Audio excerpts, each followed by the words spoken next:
ایک ملک ہے ملائیشیا، سنا ہے نام آپ حضرات نے؟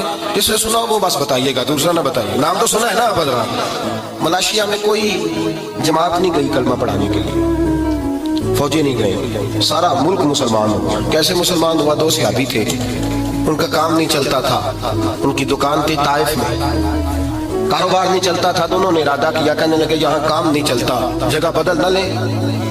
بدل لیتے ہیں۔ ڈھونڈتے ڈھونڈتے ان کا خیال بنا کہ ملائیشیا میں چل کے دکان کرتے ہیں۔ اس ملک کے اندر آ گئے، یہاں دو صحابہ نے دکان ڈال لی، سودا بھی کھرا دیتے، بات بھی کھری کرتے، دلوں میں بھی سچ تھا، زبانوں پہ بھی کاروبار کرنے آئے، کاروبار، زبان بھی سچی، دل بھی سچا، بات بھی سچی۔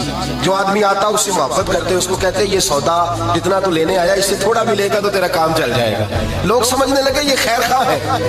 ایک دن کے اندر 5 وقت وہ دکان بند بھی ہوتی، وہ بند کر کے دکان نماز پڑھنے جاتے، کہتے ہیں جب واپس آتے تو دکان کے باہر لائن لگی ہوتی، سودا خریدنے والوں کی لائن لگی ہوتی، لوگ کہتے ہیں کہیں اور سے نہیں لینا، انہی سے لینا ہے۔ یہ بات سچی کرتے ہیں، بھلے کی کرتے ہیں، خیر کی کرتے ہیں۔ جو آدمی اپنے گھر میں کوئی کام کرانا چاہتا پہلے ان دکانداروں سے جا کے مشورہ لیتا، کہتا بھائی یہ چیز مجھے چاہیے، میرے گھر کے اندر کتنی لوں تو کام چلے گا، کیا کروں؟ دکان، ان 2 رات کی دکان، او بھائی دکان پہ بیٹھے ہیں صحابہ، لوگ مشورہ لیتے، وہ مشورہ دیتے، لوگ ان سے سوال پوچھتے، وہ جواب دیتے، انہیں سودا دیتے، بات چیت ہوتی۔ لوگ ان سے پوچھتے ہم نے تو دھرتی دیکھی ہے، تم جیسے نہیں دیکھے، ہم نے زمانہ دیکھا ہے، بڑی بڑی دکانوں پہ گئے ہیں، تم جیسے نہیں دیکھے، تم کون ہو؟ اسے اب ایک دوسرے کا منہ دیکھتے اور دیکھ کے کہتے ہم کون ہیں؟ تم نے ابھی ابو بکر صدیق کو نہیں دیکھا۔ ہم کون ہیں؟ تم نے ابھی عمر فاروق کو نہیں دیکھا۔ ہم کون ہیں؟ ابھی تو تم نے عثمان غنی کو نہیں دیکھا۔ ہم کون ہیں؟ ابھی تم نے علی ابن ابی طالب کو نہیں دیکھا۔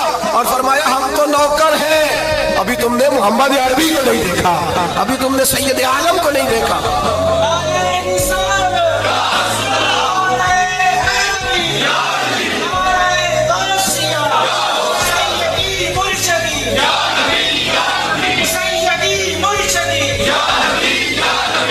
کہتے ابھی تم نے دیکھا ہی کہاں ہے، ابھی تم نے ہمارے محبوب کو دیکھا نہیں۔ وہ کہتے تم ہو کون؟ تعارف تو کراؤ۔ انہوں نے کہا کہ ہم رائی ہوتے ہیں، ہم چودھری ہوتے ہیں، چیمہ صاحب ہوتے ہیں، چٹھا صاحب ہوتے ہیں، ہم جناب انصاری صاحب ہوتے ہیں۔ یہ تعارف نہیں کرایا۔ کہا تم کون ہو؟ کہنے لگے ہمارا تعارف یہ ہے کہ ہم محمدی ہوتے ہیں، ہمارا تعارف یہ ہے کہ ہم مسلم ہوتے ہیں، ہم مومن ہوتے ہیں، ہم حضور کا کلمہ پڑھنے والے ہوتے ہیں۔ 2 بندوں نے دکان ڈالی، جا کے مسجد نہیں ڈالی، خانقاہ نہیں، مزار نہیں، دکان ڈالی، اور سارے کا سارا ملک کلمہ پڑھ کے مسلمان ہو گیا۔ بھئی میری بات سنیں نا، یہ روز بروز ایک بات بڑی تکلیف دہ ہے، لیکن کرنا بھی بڑا ضروری ہے۔ بیداری امت کانفرنس میں آنے والے میرے بھائیوں، ایک بات بڑی ضروری ہے، مسلمان کو جب بھی نقصان پہنچا ہے، پہلے اندر سے غدار بکے ہیں، لوگوں نے ایمان بیچا ہے، لوگوں نے ایمان بیچا ہے، کسی نے 2 کروڑ کا، کسی نے 10 کروڑ کا، کسی نے 20 کروڑ کا، کسی نے 2 ارب کا ایمان بیچا۔ ایمان حضرت عبداللہ بن حذافہ کو روم کے بادشاہ نے جب پکڑا تو کہنے لگا بول تیری قیمت کیا ہے، کیا لے گا؟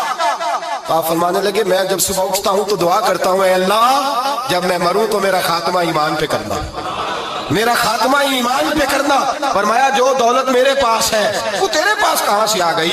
میں ایماندار ہوں، یہ سب سے بڑی دولت ہے۔ میرے بھائی یاد رکھیں، سب سے پہلی بات یہ ہے بحیثیت مسلمان، بحیثیت مومن، بحیثیت ایک رسول اللہ کے غلام کے، ہمیں اپنے خیالات کے اندر، سوچوں کے اندر، ہمیں اپنے مزاج کے اندر ایک دوسرے کے ساتھ ہمیں تھوڑا سا نرمی پیدا کرنی پڑے گی، ہمیں پورے طور پر اپنی تربیت کرنا ہوگی، ہم اپنے وعدے کو نبھا کریں، ہم جس ذمہ داری پہ ہمیں بٹھایا گیا ہے ہم اس ذمہ داری کا پاس اور لحاظ کریں، ہم احساس پیدا کریں کہ ہمارے کردار و عمل سے کوئی دور ہو رہا ہے یا قریب ہو رہا ہے۔ اقبال کہتے ہیں کوئی کارواں سے ٹوٹا کوئی بدگماں حرم سے کہ میرے کارواں میں نہیں خوب دل نوازی۔ کہا کوئی ایسا ہے ہی نہیں، کوئی ہے ہی نہیں جو پورا پیار کرے، اس لیے لوگ ٹوٹ جاتے ہیں کہ ہمارے مزاجوں میں تلخی ہے۔